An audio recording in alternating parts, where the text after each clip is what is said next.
ওর এখনই এই অবস্থা, ওর ফিউচার কি? আমি আমার ফিউচার নিয়ে ভাবি না, অতীত নিয়েও ভাবি না।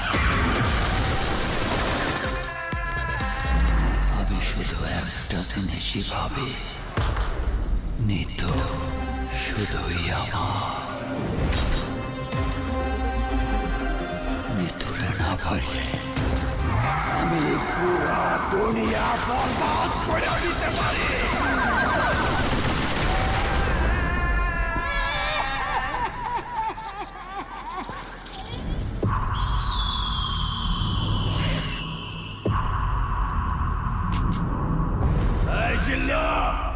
মাল দে।